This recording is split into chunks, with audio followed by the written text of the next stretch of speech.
I'm Uncle Al. And I'm KFK. We are professors in the Department of Dairy Science at Virginia Tech, and we are here to Talk cows. So, Uncle Al, we have a visitor today. This is Dr. Rebecca Cockrum. Dr. Cockrum is a dairy geneticist, and she is a professor in the Department of Dairy Science here at Virginia Tech. What the heck does a dairy geneticist do? Oh, what do we do? So we try to identify traits that we want to improve upon. Specifically, I focus on feed efficiency, reproduction, because those are really hard traits to select for. It increases our productivity with our animals. And increased productivity hopefully will lead to increased profits down the road. Definitely. Because you know what they say, Uncle Al? If it don't make dollars, it don't make sense. Dr. Cockrum, I hear that you just got back from a trip to beautiful Sweden. It's pretty amazing. Was it? What were you doing over there? So we were touring dairies in Sweden, as well as several different facilities, such as De Laval that deals with the robots, a bull stud company, which is Viking Genetics, and we met with the university there in Uppsala, and some of the different the different scientists that are there that deal with all the genetics program that they have. So, Dr. Cockrum, when you were in Sweden, you went to some really beautiful places. You sent me this picture behind, and I have been jealous ever since. What is this? So this is a farm there at the university. They have several different robots within this dairy facility. It's all automated, and they also have a large carousel. I believe it's about 24 different stations, and it's all robotics. So there's a robotic carousel milker. There it is. Very yes, cool. Yeah. Uncle Al, it's not that kind of robot. Just breaking out my new dance moves. Nerd alert! So really, these cows, they have to be pretty smart to be in this facility because there was lots of gates, different things going around. The cows had to be able to work with on their own to know where their feed is coming from and where to go get milk. So is intelligence one of these traits that we need to start selecting for in dairy cows? I don't think so. Okay. So what kind of cows did you see, both at the university's farm and elsewhere? So we saw several different breeds. The main two, though, that they have in Sweden, it's primarily the Swedish Red, and then also we have Holstein. Though the Holstein looks a little different than what we see here in the United States. That's what I was going to say. Some of the pictures of the cows that you showed me, I got to tell you, to my eye as a judging coach, they look kind of thick. Yeah, in the United States, traditionally, our focus is really on production. Whereas over in Sweden, it's a bit more balanced with health and fertility traits as well. Veterinarians both diagnose and record any health problems that they have within their systems, and so therefore they've been able to select for these traits for many years. See, that's neat. I feel like in the U.S. in the last 5 or 10 years, we're trying to emphasize those traits more, but it's really a question of data collection, isn't it? It is, yes. So, Dr. Cockrum, I can see why the Swedish folks are really proud and very protective of their cows. You know, I was doing some research online, and they won't allow cows to be shipped out of the country. Really? Do you know why Sweden doesn't export any cows? No. Because they like to keep their stock home. Oh, Uncle Al. So, Dr. Cockrum, I always have to talk about something business related or dollar sign related. Nerd alert, nerd alert. So what did you see over there in the Swedish herds that was cutting edge? I think there are two things. The first is really their use of robots. That's quite a capital investment they're making there. Those robot systems can cost a lot of money, but the trade-off is we're reducing our labor, we're getting more milk out of the cows, so this could have some significant economic impacts. Sure. There was one farm in particular, I think there was around 300 milking cows. Wow. What they had is it was just the husband and wife, and they were the only two people there, and it was all robots. And so they were able to run that farm totally just with two people. Wow, 300 cows and 2 people. With the help of a robot, more than one. Yeah. But the other thing that I wanted to say that I was pretty impressed with was their interest in animal welfare. And so they have these kind of like this big device that rolls around, it's big and yellow, so it's kind of like a big back scratcher. And so the cows will come up and it'll scratch their back. And so it's supposed to help with cow comfort. I've seen that on a couple of the robot farms here in Virginia, and the cows love it. I mean, they mob that thing. Yeah, yeah. And so every farm we went to had 2 or 3 of these in place. Very cool. So that's interesting that cow comfort can lead to increased production, which could increase profits over time. I love putting the business spin on these things. That's great. Because you know what, Uncle Al? If it don't make dollars, It don't make krona.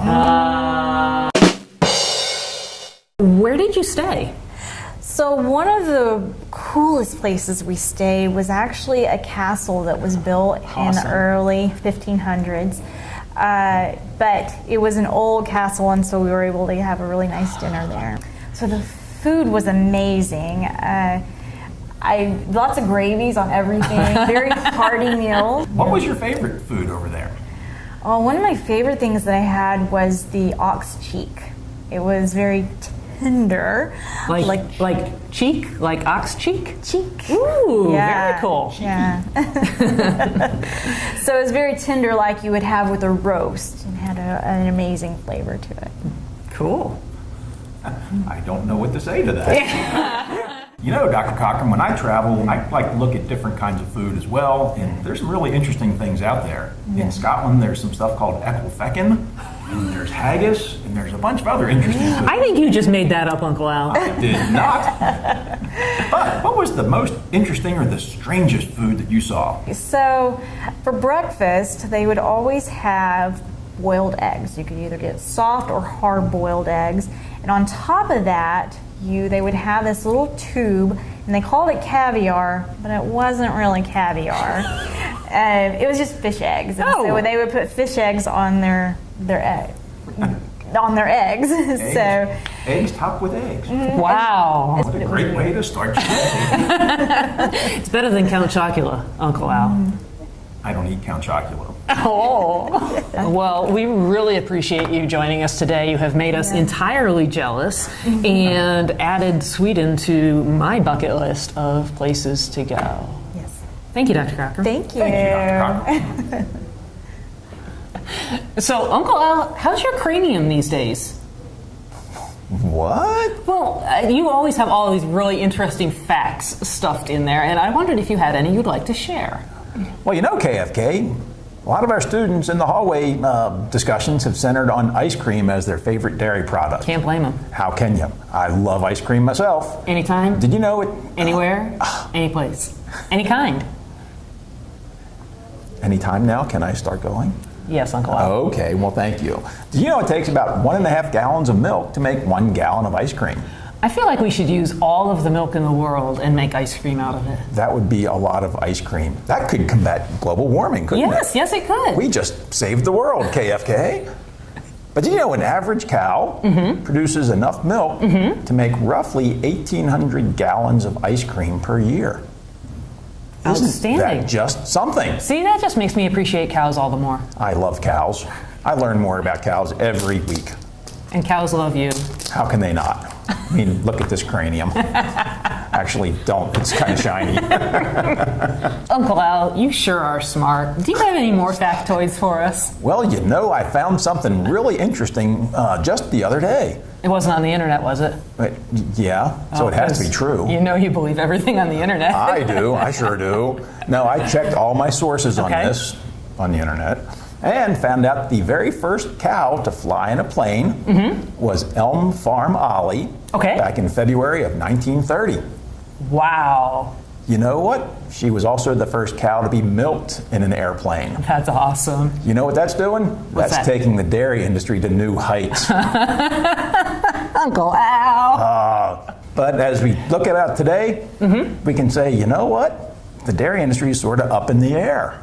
Yeah, it is. Yes, it is. And that's why we need to know economics and business, because economics rocks.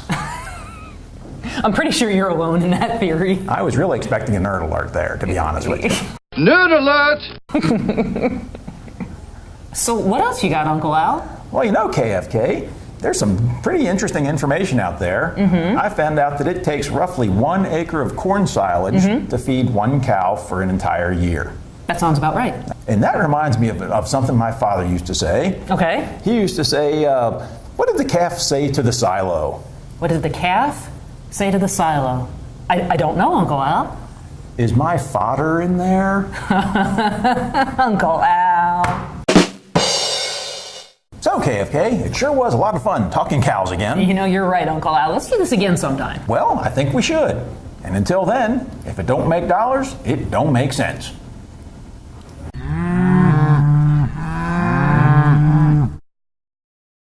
You know, we've had a lot of students in the hallway segments where they said their favorite dairy product was ice cream. Matter of fact, Anne-Marie today said ice cream of any type was her favorite dairy product. Anytime, anywhere, Anytime, any type. any place, anywhere. You know, it takes about 1.5 gallons of milk to make a gallon of ice cream. Isn't that amazing? I'm sure that's not right. It is. Is it really? Yeah. Because milk's only like 3.5% fat, and isn't ice cream like 50%? There's other 100% fillers fat? in there, but it's 1.5 gallons. All right. if You don't trust me in my stats. To a gallon I or quit. to a pound? To a gallon or to a pound? It really is a gallon? Gallon, yeah. All right, okay. And Uncle Al, if you break my cell phone, I will be very angry with you. I will be very angry with you. so what else is new?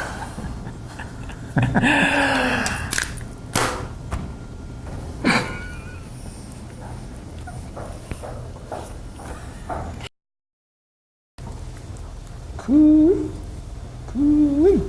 May Don and I drive up some more cows into the barn? Asked Dean. We need a Popeye cow. We need a who? A Popeye cow. I knew I was missing a cow. Son of a... Yes, said Father, bring the jerseys. Yes, said Father, bring the jerseys. Away ran the boys down the driveway between the feed yards. The Jersey cows were lying down in a little yard by themselves. They were chewing and chewing their cuds. Dean opened the big white gate. Woo-wee, he called to the cows. Not one of the cows got up. They chewed and chewed and chewed. Coo-wee, called Dean. Coo-wee, coo-wee, called Don. One cow got up. Another cow got up. Soon, all of the jerseys were up. All of the cows got in a line. Then bobbity-bobbity-bob. The brown cows went into the barn. Bobbity-bob. Isn't this the best book ever?